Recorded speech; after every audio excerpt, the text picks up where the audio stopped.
So it was brilliant to welcome Tim. Thank you, Tim, for your time today.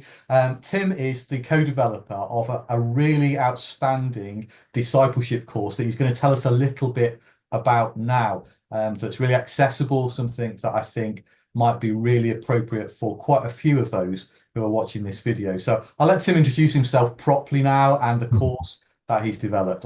Off you go, Tim. Thanks, Carl. Well, I'm Tim Moyler, and I am at Christchurch in Woodbury in Devon. I've been there for quite a few years now, and I work with Agape UK. And Agape UK is the organization behind the Living and Telling course. And so I've developed this course with an excellent guy called Dave Pegg. And we built on a course that Agape have run for many years. But as we've been working on it, it seems to have turned into something much bigger. That is, it's gone around the country.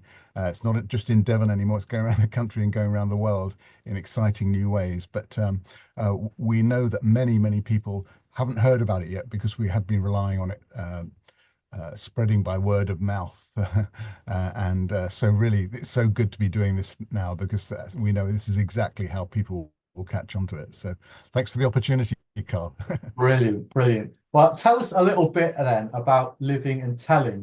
What's the course and who's it aimed at? Yeah, well, it is a course. It's aimed at Christians, and it's a 10 sessions course, each session lasting roughly an hour of highly interactive videos that take you on a journey in pairs. So you do it alongside someone else. So no matter how big the group you're in, could be a couple of people, could be 100 people, you go through in pairs because it's not an evangelism course. And there's many evangelism courses out there, brilliant personal evangelism courses where you can learn so much about how to share your faith. This is different. When we developed this course, we very much had in mind people like I used to be for many years, someone who just was terrified at having to share my faith and just ended up just not doing it. And, confession as a Christian, I avoided every opportunity God sent my way for 20 years. I avoided every opportunity, but God took me into a new place. That's another story. But I've discovered that actually I'd been quite a silly Billy for a long time, and I'm just passionate for ordinary Christians, whoever they are, to grasp this too. That actually it's not, we've made it about us, but it's not. It's about God and what He can do through us. So, as I like to say to people, it's not about our ability or lack of ability, it's our availability. So if we say yes to God, here I am, just show me how you can do this, we'll find ourselves being good news in whole exciting new ways. So, and that's even for introverts like me. That's superb. I mean, tell us a little bit then about the content of the course. It's 10 weeks, so kind of what kind of material is covered, and for each session, how's it kind of break down? Yeah. So yeah, it could be 10 weeks. There's 10 sessions. You could run it over 10 weeks, 10 fortnights or whatever. And or you can do like we do in Exeter once a year. We get loads of people in and we do an intense course over 2 days. So it's modular, so you can play with it a bit. But I definitely do it in sequence because it takes you on a journey. And each session takes you on into one sort of key aspect of how we share our faith in our words and our actions, because we bring the two together with living and telling. And I think that's what makes it unlike any other course. We're definitely putting evangelism back into our discipleship. And just as an aside, I really think from seeing church at work in many different ways. I belong to many different types of church over the years. How we've taken our evangelism out of our disciple making and given it to the experts. So I could never do that, and we've robbed our discipleship of the engine that drives it, and that's sharing our faith, evangelism, if you like. So what Living and Telling does, the 10 sessions take you through these key elements of how we can share our faith and just sort of taking them apart really. So the first session is it's okay, where are you at with Jesus, and what stops you sharing him more? And we just get our cards on the table, and we just really honest with each other, and honest before God. Mm. By the way, we never embarrass or expose people in any unpleasant ways on living and telling. It's actually quite the opposite. The outcome of living and telling, most people say this has been so encouraging. This has changed my life. So it's good news. So, and then we go through the various sessions. The second session is your story, my story. What is my story? Have I got a story? If I have, how do I tell it? Because my story doesn't seem very interesting, but actually we discover that everyone's story is very, very interesting to somebody. So we look at the different elements of our story and we work out how we can perhaps tell our story in a way that's more helpful to people, more interesting, in such a way that people want to know more about our story and perhaps what God's done in our lives. And then we go on, we look at some really, really key elements like the Holy Spirit. I mean, what's the role of the Holy Spirit in all this? And we discover that actually he's the evangelist, we've just got to tag along.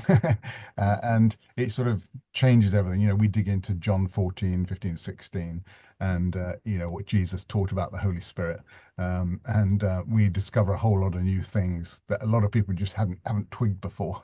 But it's very exciting. And then we go through, so what do I have to bring to the party? What do I have to offer? We look at the spiritual war that we're potentially caught up in, and having our eyes wide open and being careful about that. Then we start to unpack God's story. What's God's story? What's the gospel? What really is it? You ask 100 Christians, tell me, what's the gospel? You get 100 different answers, and some wildly different. So we look at it. What is the essence of the gospel? And we grasp that in such a way that we can explain it in just a few moments, very simply, or we can unpack it in more detail for people who want to know more, or perhaps we've got a bit more time with them. And then we start to get really practical about how do we take the initiative? Where on earth do we start with all this stuff? Because I'm terrified, and we start looking at different ways of opening up conversations. And we look at something called God space, where God space is the space between us when we have a conversation, where the Holy Spirit can work, and us introverts are very good at shutting down God space because we don't talk. I mean, forgive me for the exaggeration here. But the extroverts equally can shut down God's space by talking too much and not listening, And so we all need to learn to talk.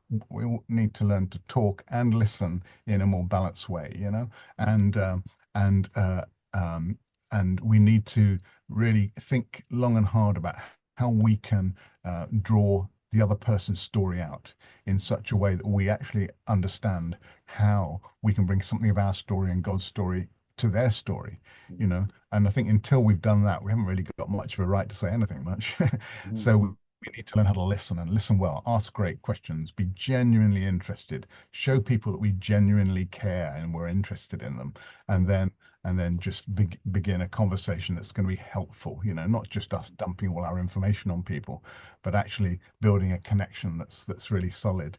And this is something we can do in our everyday lives, everyday chit chat, whether it's at work, over the garden fence, at school, college, whatever.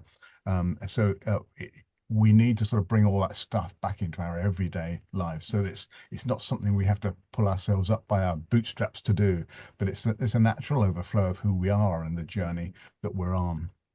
Mm, superb. It sounds fantastic. And the videos are really good quality. I've seen them. They're great quality, some good presenters in that. So is the format watch a video and then small group conversation? How does it work? Yes, that's right. So I suppose the format is a bit like your Alpha or Christianity Explored or whatever, the videos and the conversation. What we do with Living Intelligence, we break it down much more so that each session is roughly 25% video, 75% conversation, because it's in the conversation that we go on the journey together in pairs. This is really important. It's in the conversation with each other and finding out more about each other, trying things out with each other, praying with each other, digging into the Bible together. And so you have a bit of info on the video, and then we have what we call pause points. The screen Right. comes up, it gives you something to talk about, to think, to try out, to do, Mm, whatever. And then you go back to the video. So the fun bit for the leader of the course is they don't have to do a whole load of work, and they don't have to be particularly qualified at all. Anybody can run this course. If you Right. can play a video and pause it, then you're away, really. As long as you've got a heart for people, a love for people, Yeah. you can facilitate this course. So it really does make it ideal for small groups, house groups, midweek groups, whatever, youth groups, church leadership groups, diaconates, whatever. Um, it's very, very flexible. And by the way, it really is for every Christian, It doesn't matter where you are on your journey, whether you've just tumbled off an alpha course or you've been following Jesus all your life. It really is for you. Don't feel that, I know all this stuff, I don't have to do it. I heard somebody say that even yesterday. And then I had a conversation with them. They said, oh, perhaps I need to do this. uh, so, so yeah, I really want people to see that there really is something in it for every Christian. Superb, brilliant. It'd be great to hear maybe just a story of someone that's done the course, and I guess the effect that that's had on their own life in discipleship and how they engage others in the story of faith as well. Yes, I won't get into too much detail, but I will say that um, we every year in July we run Living and Telling in Exeter as a 2-day course, and I would love everyone watching this video to come along because it's a great way to experience the course in 2 working days. So church leaders, you don't have to dig into your personal time. Come along on a Wednesday, Thursday, and not evenings, and the people who come to that give us feedback, and then we often find we get emails coming further down the line saying, "Oh wow, I've got to tell you this story. You won't believe what happened. On my way back from doing Living and Telling, I bumped into this person, and I just started talking to them. I'd never have done that before Living and Telling. So even simple things like that. And then, but I will drop another story. And I was running a retreat. Earlier this year with about 100 people, and we were we just did the first couple of sessions of Living and Telling, and after that, an 18-year-old girl called Sophie came up to me, and she said, Tim, when I came on this retreat, I thought I was a Christian, but when you talked about the stuff, when we did the Living and Telling stuff, and I discovered really that I wasn't a Christian, that I hadn't made that commitment. So I think one of the great outcomes is that if for any Christian, if there's any gaps in your experience, hopefully it will plug some of those because we find that does happen. We've actually found many people, heard many reports of people becoming Christians doing Living and Telling. I didn't expect that to happen at all. Praise Um, God. but yeah, it's for me the number one thing I would say, Yeah. um, Carl, is the confidence issue. The Many of our listeners now will be aware of the Talking Jesus research done a couple of years Mhm. ago, Mm. and that showed that was some really encouraging stuff in that. About 75% of the Christians interviewed said that yeah, they recognized that they were responsible and comfortable with sharing Jesus. But actually, an earlier survey done by the EA that really drilled down into the confidence issue exposed that it doesn't matter how we take on the responsibility and we feel comfortable to do that conversation. The reality is that most Christians weren't starting the conversations. Mm. And the a survey from a few years ago asked Christians how confident they were in telling their own story, just telling their own story, let alone the gospel or anything else. And 87% said they lacked the confidence to tell their own Oh, story. 80%, 87% of Christians, wow. absolutely crazy. And they drilled a bit further, and the research said that 48% were just too scared to open their mouths. Wow. And so we know, I mean, maybe things have changed a bit since that last survey, but I doubt whether they've changed much. Mhm. And so there's a big, big issue amongst Christians, and I don't think we're talking about it. I Mm. really don't. I think we cover it up with other stuff. Mm. For me, I spent 20 years hiding behind a guitar as a worship leader, making the tea after the service. Everybody thought, isn't Tim a nice boy? And I'd look around at other people in the church and I'd think, I must be the only one that's never talking about Jesus during the week, Yeah. And so we've got to deal with this confidence issue, Carl. And I think Living and Telling does it supremely. And Yeah. I just love it when Christians say, I don't want to do living and telling because I don't do that evangelism stuff. And they tumble off the end of the course, and they're buzzing. They're just so confident, yeah, and they just want to have a go. And that's really what we want for every Christian, because if that happens, then I think we'll see the church explode. And it's obviously it's not just down to living and telling, but if we can deal with this stuff, we will see the church explode in exciting new ways. Come on. Come on, this Yeah. sounds superb. This sounds superb. I'm guessing people are watching this. It will have whet the appetite of quite a few, and either for themselves or for those that are part of their church. They're thinking this could be the way ahead. This could be Yeah. the next step for us. How will they find the course? What's the best way to be in contact with maybe you, and where will they find the material? Yeah, sure. So first of all, you can email me. I'm Tim Moyler at agape.org.uk, or you can just email me at tim@moyler.org. um, and the Agape website is Agape.